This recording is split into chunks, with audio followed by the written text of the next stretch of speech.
প্রিয় বন্ধুরা, আজ এই যে গ্রীষ্মের সময় দুপুর বেলায় যে আম মাখা খাওয়ার একটা মজাই আলাদা।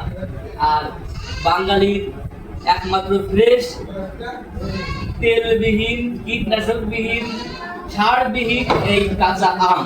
অবশ্য বাজারের যে পাকা আম এটা কিন্তু ফরমালিন দিয়ে, এটা খেলে ক্ষতি হতে পারে। আমি এই প্রথমে আমগুলোকে সুন্দর করে ফেলে এরকম পাতলা পাতলা করে কুচিয়ে নিলাম।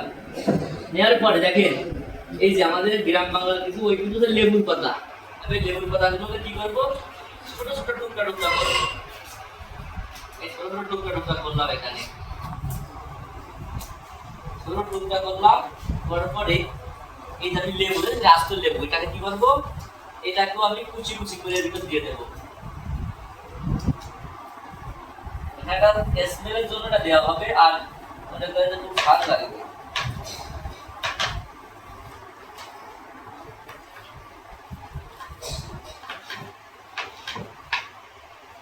লেবুটা দিলাম। এবার দেখেন, আমি আম মাখানোর জন্য কিছু আগে থেকে কিছু শুকনো জাল পুরায় রেখেছি। এই শুকনো জাল পুরার ভিতর দিলে খুবই পরিমাণ টেস্ট হবে, সাথে কিছু আদারও দেওয়া লাগবে অবশ্য। আর রাখছি এখানে দেখেন, এতে কিনা সরিষা না, বাড়ি থেকে বেটে আনা সরিষা দিয়ে বেটে নিয়েছি। এটা দিলে একটা অন্যরকম স্বাদ লাগবে। আর আছে লবণ, আর এটা আছে চিনি। ঠিক আছে, যদিও চিনিটা হালকা পরিমাণ ক্ষতিকর, তারপরেও স্বাদ আনার জন্য দিতে হবে আমাকে। তাহলে প্রথমে আমি কি দেবো, প্রথমে আমি লবণ দেবো, পর্যাপ্ত পরিমাণ লবণ দেবো।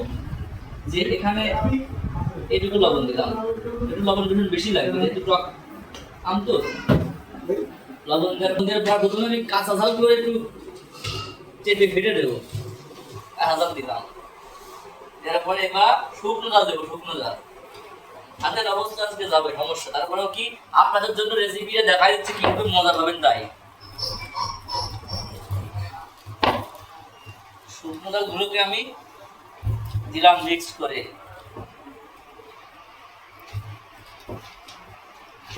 অবশ্য মাখাতে যে জিহ্বা দিয়ে মনে হচ্ছে পানি এসে যাচ্ছে,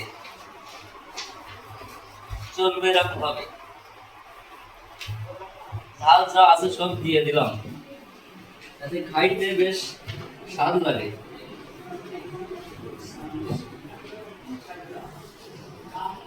খাওয়ার পরে কি বেশি দেখার দরকার নেই।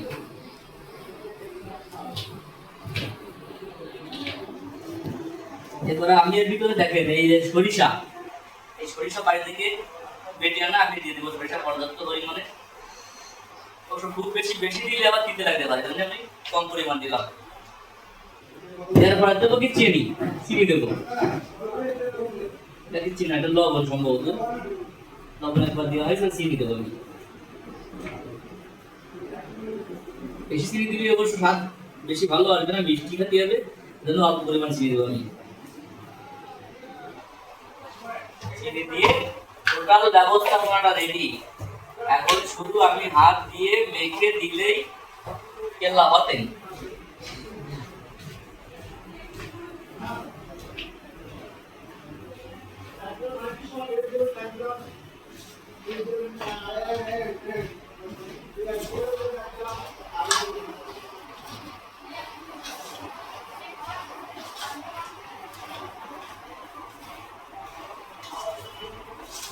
আমি একটু টেস্ট করে দেখি লবণ টবণ একটু ঠিক আছে কিনা।